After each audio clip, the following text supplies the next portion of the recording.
Hello, ladies and gentlemen.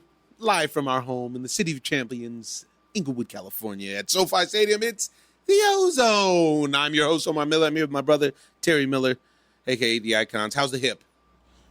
On the mend.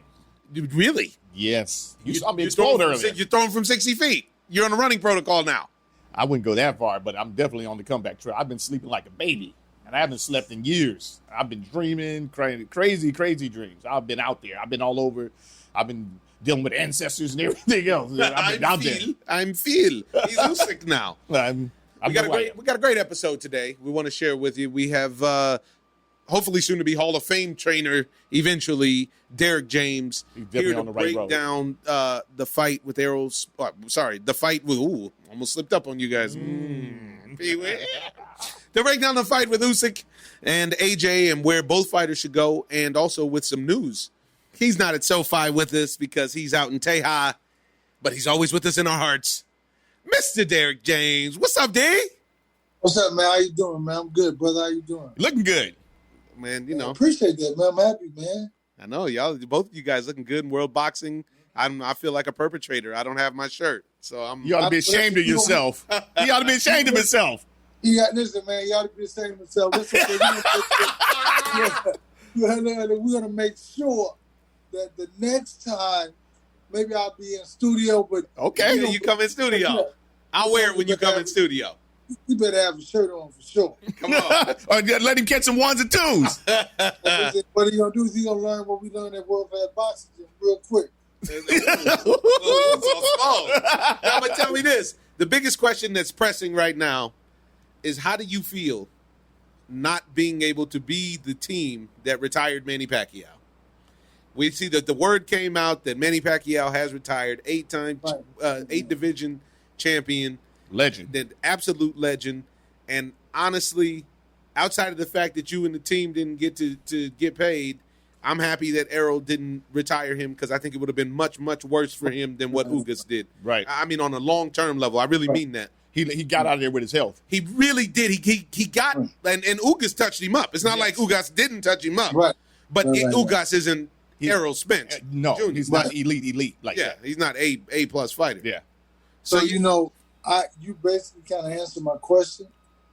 Answered the question for me, is that I would have wanted to do it right, but when you think about it, you look at it, you're like kind of glad that we didn't. Yeah. Because I think that Errol would have that Larry Holmes syndrome, right? Right. It may be so. Exactly. Maybe so. Right. The way Larry beat Ali up, everybody hated him. So I think it would have been the same way, because for me, I would have been telling him to get him, so they would have hated me also. Right. Yes. I would have get him, because those fans, Pacquiao has some serious fans that really kind of go hard and worldwide. Yeah.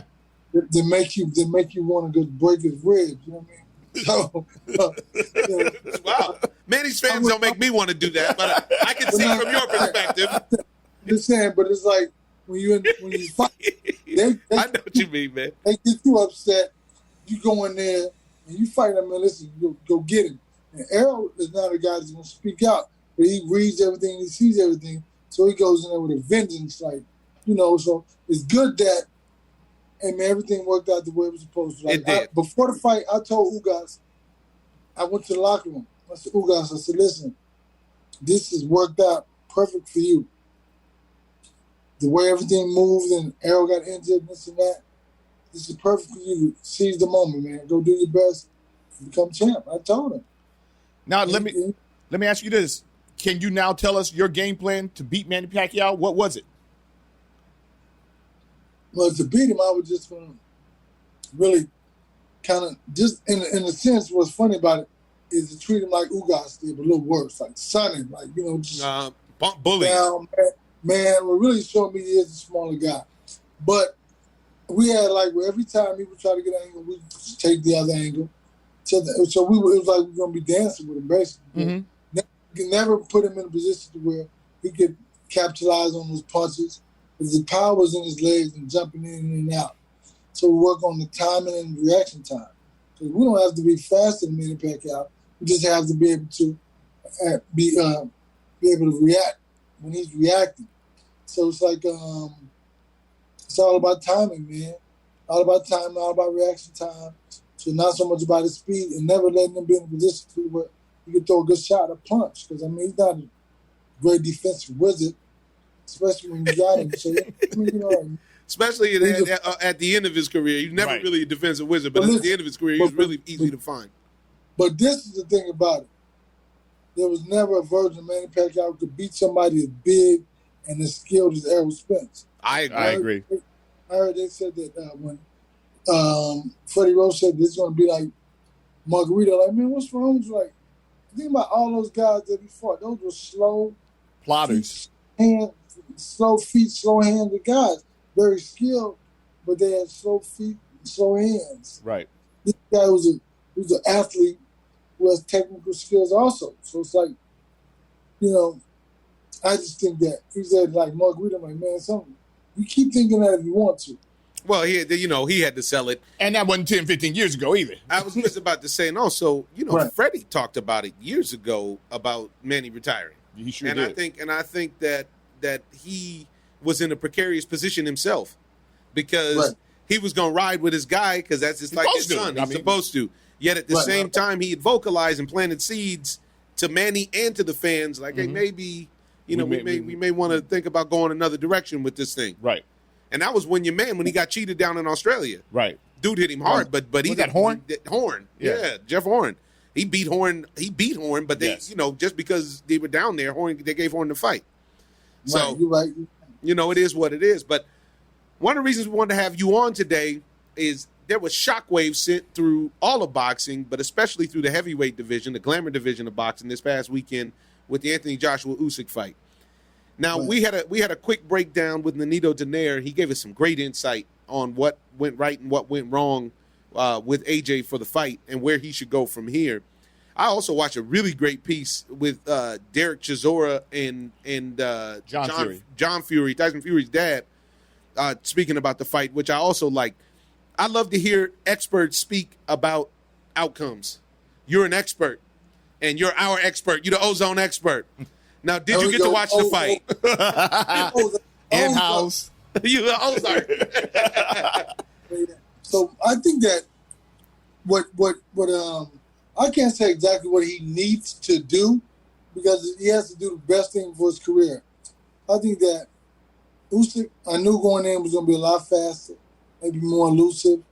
And I think that would be something that's more difficult because he didn't commit as much as we thought he should have been a bigger guy. Yeah, that's the general feeling. I think that the reason why he didn't really commit as much because I believe that he had a little fear of the speed, man, and the reaction time. I think he thought he was going to put himself in harm's way. But I think at the same time, I think that somebody said, like yesterday, I got tagged in some stuff from some British, whatever, saying that I should be his trainer. I'm like, man, I don't know about all that. I'm just saying that he's probably, there's a lot of athleticism and size can take you so far. Just like the Klitschko's that come get, trained by, Manny Stewart. Somebody in America. Manny Stewart, I think that they've ran their course. And that may be the chance for time for him to come to America, venture out. And I'm not saying I'm the guy because I'm not the guy, but I'm just saying I think that for him, he has to do something. Yeah, we spoke about the same thing because to me, his corner let him down because they didn't make adjustments during that fight. It didn't seem like they needed to make. They made the adjustments that needed to be had at that time. You saw him having problems, and they just told him to be smart. It wasn't anything technical. And with that, Usyk never changed his plan. He never came off of plan A, and Joshua never had an answer except for to be smart. Yeah. So he's learning on the job, and then you run into this problem. And you know what? Be smart means don't throw anything.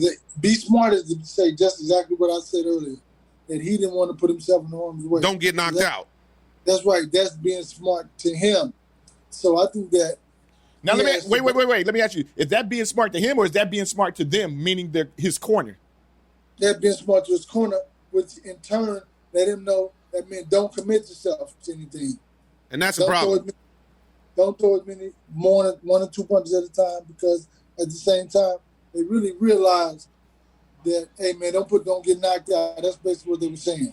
Yeah, they're saying don't get knocked out. Would you rather lose? I'd rather get knocked out. Think about this. He has to live with his performance. He does. He has to live with the fact that he didn't give it his all. No, and it was clear. Yes. This is what we were talking about. And this is the problem with everybody, because you know he didn't give his all. It's not like Usyk beat the best version of AJ. No. Usyk was clearly the better fighter. Yes. That's not even the better boxer by far. He was a better boxer. He was a better fighter. He was a better man that night. Yes. There's no top to bottom. He beat him soup to nuts, as they say. Yeah. He beat the brakes off Anthony Joshua. But when you've watched Anthony Joshua fight in the past and you see the Anthony Joshua that showed up there, you saw a timid giant. And you saw somebody it was very disappointing to see that. It was a puzzle out there, and it was like a 1,000-piece puzzle.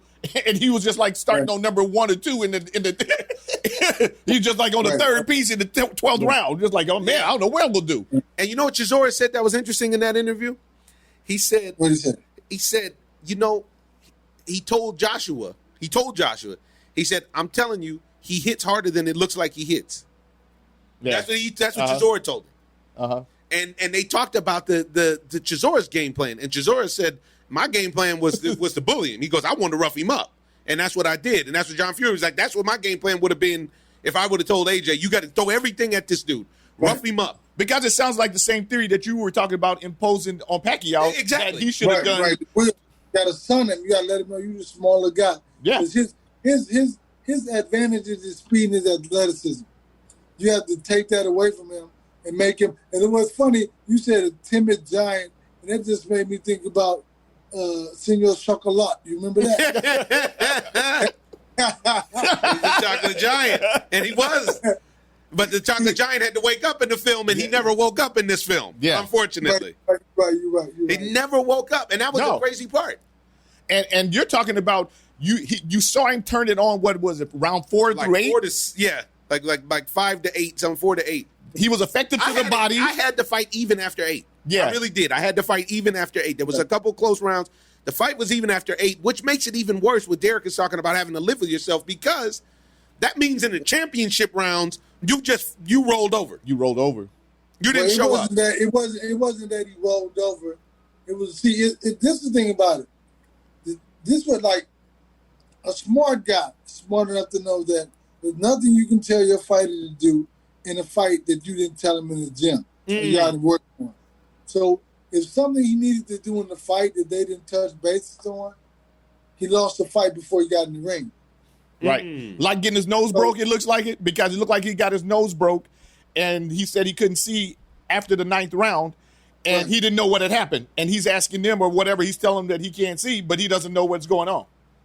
Well, yeah, it's like, if you look at it like this, if you get into a fight, like for me, I want to touch all bases. I want my guys to know that, and I'm like, remember we did this, remember we did that? And like, okay, yeah. So it's like, they know what, because I want to touch every base, right? And the only thing they kept saying was be smart. So they were just like, don't get knocked out. That's the translation. And that's not encouraging. That is not encouraging. And that's what Nonito said. Same thing Nonito Donaire said. He said, you work on stuff when you're in training. As a boxer, you memorize stuff. And it sounds like what you're saying is then you get a keyword that's a callback. You're like, oh, yeah. It's a trigger. And it's a trigger. That's it. That's it.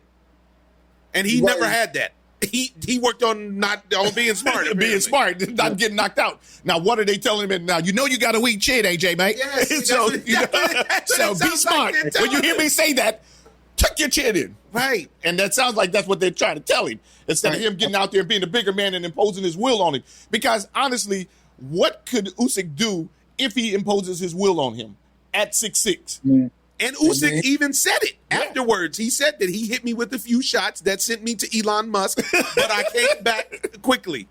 He even said it. He said he hit me with a couple shots. Right. And the thing about it, too, is that if he imposes will on him, he would have to deal with that size. Yes. And forget about all the other stuff. You got to deal with that size, then not to mention you're leaning on him, you're laying on him, you're hitting him with those I think he might have laid on him once. Hey, but listen, man. Oh, man. Usyk already wasn't a heavyweight. No. So you would then have to carry AJ's 250 plus his 220 that he's not used to carrying. Right. Yes. Right. You're right.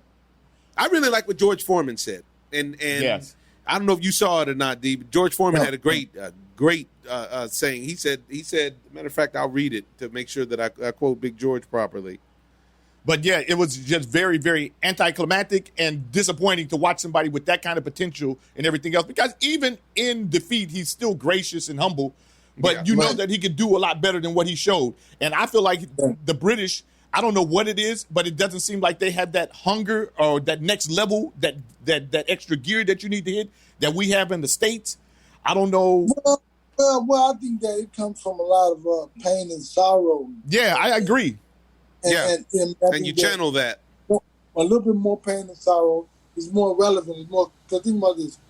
In the UK, they released their slaves a lot more earlier than that. Yeah. Yes. And he may not even be a descendant of slavery, because at the point they took over certain parts of Africa, so they had a free ride. You can come over here and live or do whatever. So he could be a descendant of that. Now, I'm not going to say all British, because I'm not going to say that. No. I'm not generalizing all British fighters, but what I'm saying is, I think that when they have rough, tough neighborhoods and toughness over there, but I think that the difference is when you come from that type of adversity, that type of pain, that type of sorrow, you always have something to dig deep on. And if you think about this, if he did not to dig deep is something different, because listen, if I have to dig deep, what do I have to go back to? All that pain, that sorrow, this adversity. But that digging deep is, maybe it's not as bad. Right. That could be his issue. Plus, he's probably worth about $50-60 million. This is what I said. Yeah. I think it's more of that than anything. And this is why I think that if he's not going to change his corner and commit to being who he is, who the best version of him as a fighter is, he should just retire, because he's mega paid. He got mega paid. They said he lost $15 million for losing. Oh, really? Uh-huh. Wow. What did you say? He lost $15 million for losing.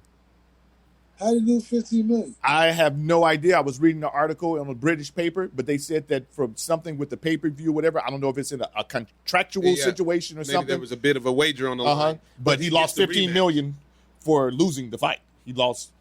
So are they having a rematch? Yeah, they're having a rematch. He's saying he wants a rematch immediately, like February, March. Yeah. Which I don't think is. I think it's smart. I think that he is a guy who learns fast, and one of the things that I like about him is that he's a rich dude that actually seems like he likes the fight, and he says that he likes the fight. Yeah. It's just that he's got to get with the proper team to actually take him to that next level. But that's what I'm saying. And he's going to go back with the same I don't know if he is, though. I don't know. We'll see if they call Derrick. But let's hear what George Foreman said real quick. While I got this pulled up. Big George said, AJ seemed afraid. He lost his identity. Should I be cautious, go 12, or should I attack with my power? Usyk, typical southpaw. If you won't hit me, I'll reward you by hitting you. I'll move forward and I'll hit you. Something's wrong. Not AJ. He took his punishments. Who are you, AJ? He seems confused, and I've been there. Too many people in his ear. Make up your mind and be yourself, a puncher. And that's coming from Big George, the greatest knockout artist that the sport has ever seen. Yes. I would say, even more so than Deontay. Oh, yeah, because he put quality opponents down. Oh, look at that. No, I'm not going to do it. I saw that. You saw it? There's a lot of black aggression from slavery from my brother. He takes it out on animals. It's unfortunate. We saw a beetle the other day, and I had to almost call the ASPCA on him. A beetle's an animal? Beetlejuice. He killed this Beetlejuice up, and now here's a butterfly. He let him get a pass. Let him breathe. You, man. Let him breathe. I let him breathe. He called something out in me, and I've been working on myself now, man. Oh, that's beautiful. That's beautiful, man. Yeah. But to go along with what we're saying, though, it seems like it's clear to everybody but him in his corner. Yeah. Well, I don't know. You got dumped, man.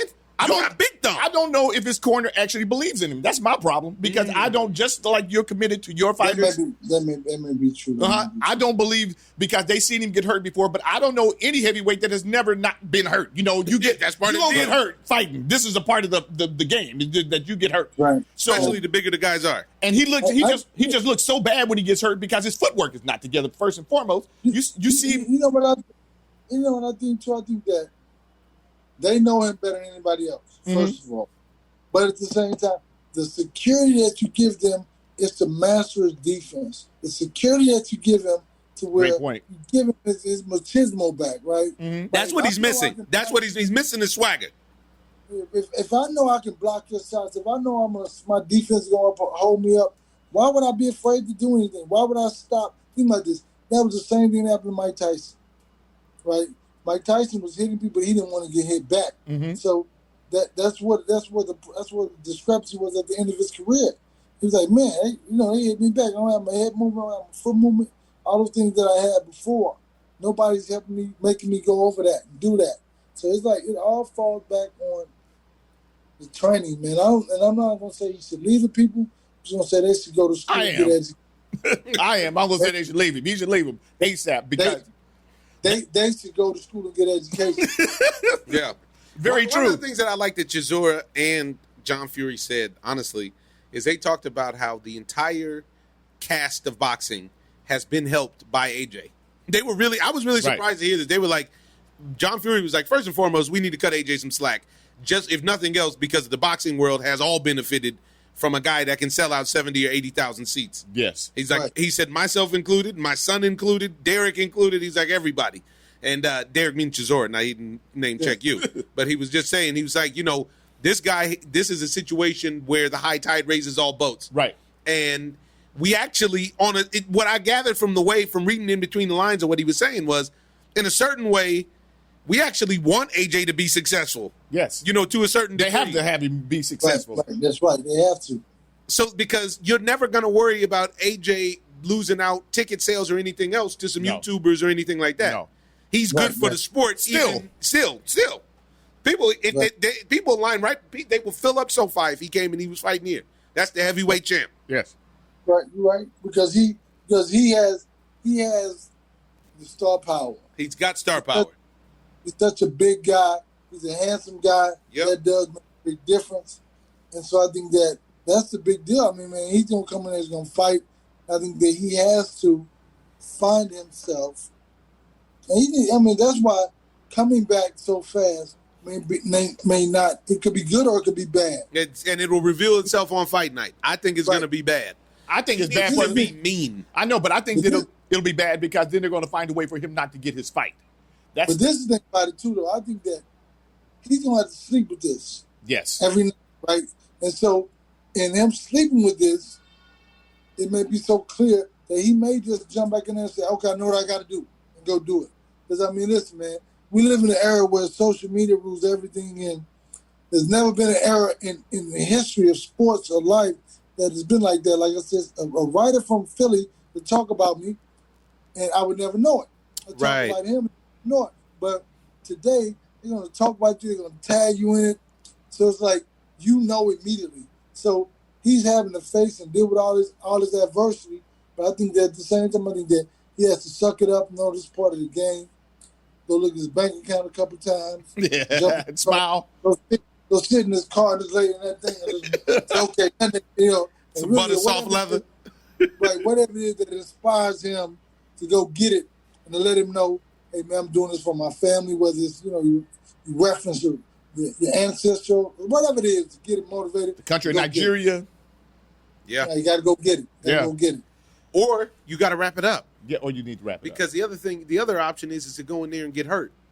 Because if you go out there with Usyk again, Usyk has respect but no fear of you. And he has complete confidence that as somebody who's fought his whole life versus AJ who picked it up later. Right. The only advantage that AJ had over him is size. Yes. And he made him smaller. Mm-hmm. Right. And so there's that, But see, you've added the elements that he knows that he needs to correct. I just watched another interview with him speaking about it already. He's just talking about AJ. AJ was talking about literally the walk to he welcomes fighting in the Ukraine. Because he knows that fighting in the Ukraine is not like fighting in front of 70,000, 75,000 people. Come on, man. Where it takes you 10 minutes to get to the stage to fight. Where he's got to kiss babies and everything. If you go back and you look on my Twitter, I said it as soon as it started. I said, I don't know about this, all this pomp and circumstance. The guy was out there kissing grandmothers, kissing babies. Like he's running for president. He's like a rock star. He's got AJ and pyrotechnics, Sweet Caroline, all this junk. Well, what I would say is this. That's all bad, but I would not go to Ukraine and fight either. Yeah. But you ain't gonna win no decision. When you know that. Not only that, man, you better bring your own food, your own chef, and your own. Yeah, everything. that's true. Listen, think about what happened to Deontay Wilder when he wanted to go fight Povetkin over there. Yeah, it was right? Povetkin. Yeah. And they were like, they tested dirty. Everybody tests dirty over there. Yes. Who come over there and fight the fighters. So it's like, you just never can. Get that fair shake. Well, can't trust those. yeah, but now he's thirsty, and this is what happens when you get thirsty. Now you're willing to go anywhere. Right, you're right. You really fight on the freeway if you got to get your belts back. You know what I'm saying? In the middle of traffic. Be like, hey, man. Right. And now everybody mad at you because you done blocked up traffic out here. But but the thing of it is that maybe that's what he needs. Whatever it takes that he needs to get it done, he needs to get it done because he has too much potential, especially if he's saying the right things, which I heard him say, I like to fight. It's very rare to hear somebody like him that's a multi-millionaire, brings in more money than everybody, saying how much he likes to fight and how much he likes to learn how to fight, and then watch him go out there and perform like that. I mean, 6 months in training camp, and that's what you come out with? You can't come out with that weak track. You came out. You've been in the studio for a year. You've been in studio for years. This is what you came out with? You came out with this weak single. If you think about it like this, too. Didn't even have a hot beat. Come on, man. He's saying what he was supposed to say. So he was like, think about it. He's supposed to say that. He's supposed to say, I like to fight. And then get in the ring. What you do is who you are. What you do is who you are. So if you say you like to fight, but you get in the ring, you don't throw any punches, that shows lack of confidence. That shows that you're confused. That, because it's like, if you know who you are, you're going to go get it. But right? See, what the interview that I'm talking about was him afterwards with his face all beat up and everything else. That's what he was saying. That's what I'm saying. That's the point I'm making, too. You can say everything, especially since you went through the storm and you saw what it is, I like to fight. Well, you just got out the ring 10 minutes ago. You didn't show that. You didn't show it. I think that you showed that you enjoy getting beat up. He's saying what he's supposed to say. I like to fight, but I didn't throw any punches. So it's like, doesn't even go together. And this is how you get legend status. Yes. Is because Manny Pacquiao has never, ever had to say, I like to fight. Everybody is like... Because you watch the fight, and you see him get hit, and he's like, yeah. Start banging his head. Oh, yeah. Like, come on. He's like, man, this guy really likes to fight. Yes. He likes to mix it up. Even when he gets knocked out, he's like, yeah, wow, that's a good shot. Got that little weird smile on his face and everything. Like, wow, this is crazy, right? That's wild. Just like Evander. Evander was the same thing. He got hit, and you can see him just like, oh, man, this is what I came here for. He just light up. The switch come on, like, okay. Right, yeah.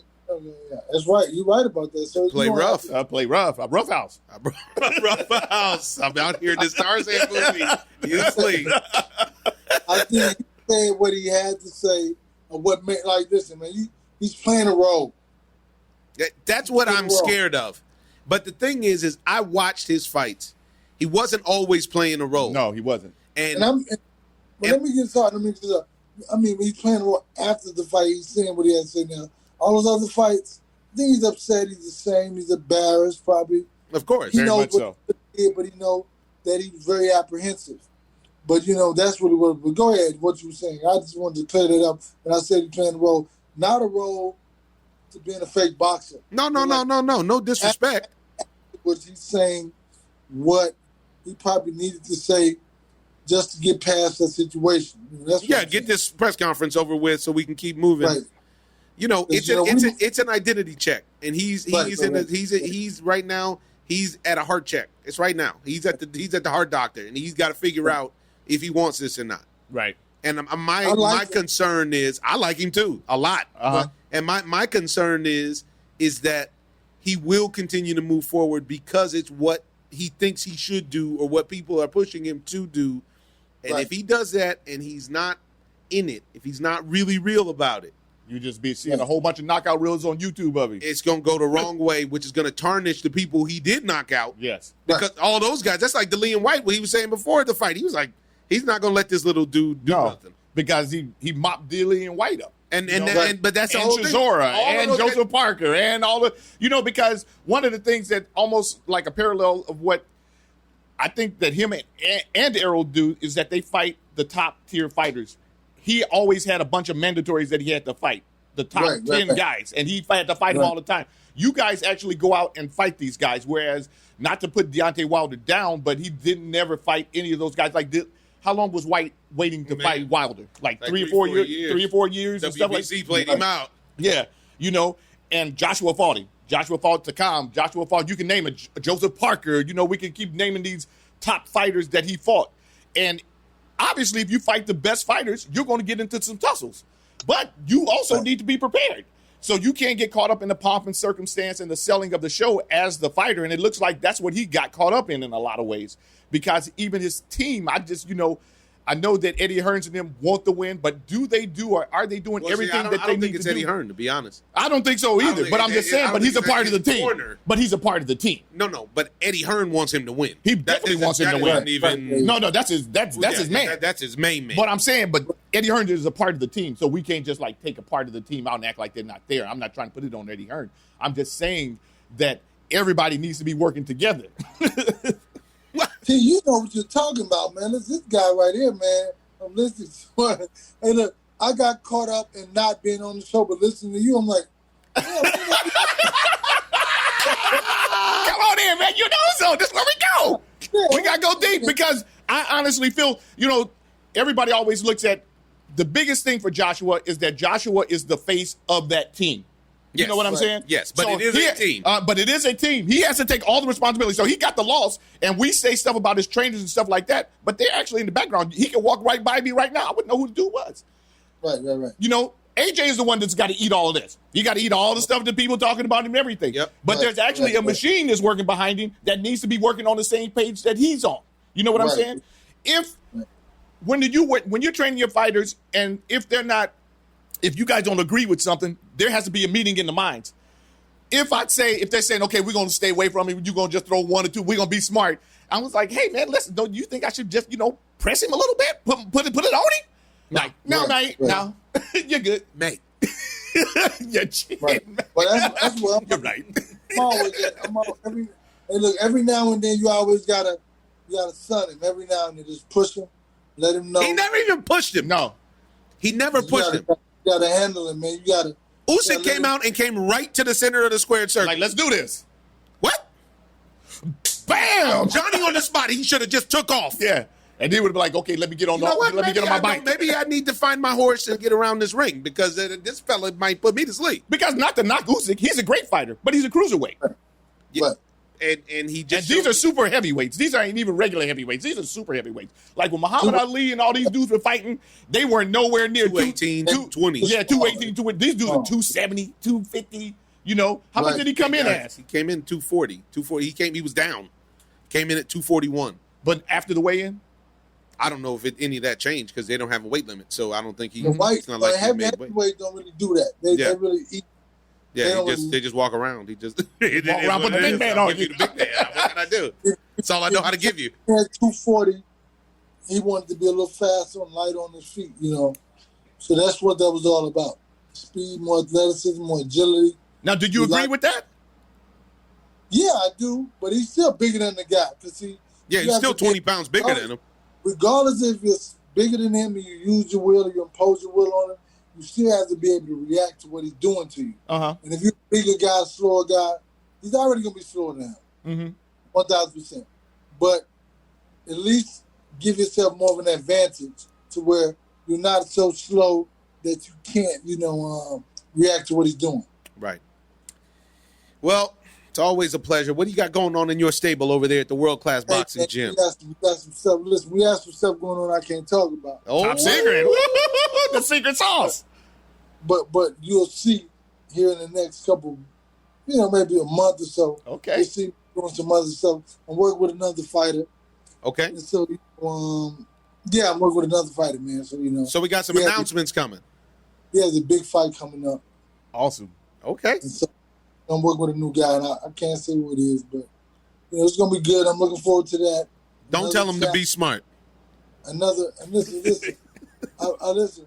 Be smart and go get it. Go get it. No, we got another guy, another title fight coming up. So it's like it's beautiful. You know what I'm saying? And it's great, man. We just come out here and take advantage of the situation. They presented us with something. Even though he worked to be number one in the world or whatever. But it's time. Oh, that's awesome. Your time. Now, one more thing before you get out of Dodge. Tyson Fury Wilder 3. Who do you have? I'm always Team USA all day. I've been watching a little bit what Deontay Wilder's been doing, and he looks really good. Okay. Yeah, I think that we'll see how it works in live action. Fight time. We'll see. Everybody looks amazing on the bag in the mix, right? But I think that, but I really believe in him in the situation. I believe that he did something and they worked on something, and I think he's gonna go out there and he's gonna do his thing. But I think at the same time, I think that he has to say, man, you gotta be somebody different. Got to be somebody different. Yeah. And if anything, I think that he benefited from this time. From right. He was going to healing mentally and physically. Yeah, because he was going to jump right into a rematch that was going to go completely the wrong way for him. Right. Right. Yeah, but not with no changes. Like, come on, man. Really and still busted up. I mean, he got beat. He caught a beating. Takes a long time to heal from that kind of thing. He didn't. It wasn't an Usyk Joshua beating. No, he caught a beating, a severe beating from a 275-pound man that went out there with the intent of hurting you. Yes, he went with the intent of saying, "It's not going to the judges." Right. You're right. So I'm very interested to see what happens in that fight. Derrick James, always a pleasure to have you in the Ozone. We hope when you make your big announcement, you come back and you include us in it. Yeah, give us love. I love you guys. We love you too. I can't wait to get in that studio, man. That's all I'm talking about. You got to tell us when you're coming out west. It's extra crispy. The backdrop looks. Listen, the next time I'm on the show, if I'm not in the camp, I'm in the studio. Come on, man. That's why we run a 40. We got some people down there with some stopwatches. It's a training facility that you love. Yeah, you can run a route or two. Hey, we'll call some people. I'm not a route runner, but I throw a combination every now and then. As long as they don't me. I don't know. He doesn't have a shirt on. We might have to let. No. Hey, man, the next time I see you, he make threats to the host. We're gonna have a serious problem. I'm gonna take the O out of the O. So much violence. I know, right? This is aggressive, man. You aggressive black men. You Americans should go to the UK and be smart. Be smart in the UK. Send you to another solar system. Thank you. Don't take me to Elon Musk. Right, Derrick James, always appreciate you. We love you, man. Talk to you soon. Take care of yourself. Peace. Goodbye. It's over. He decided. Just like this episode of The Ozone is over, folks, tune in to our YouTube channel. Call in if you have anything that you'd like to add. You can reach us at 424-254-ZONE. That's 424-254-9663.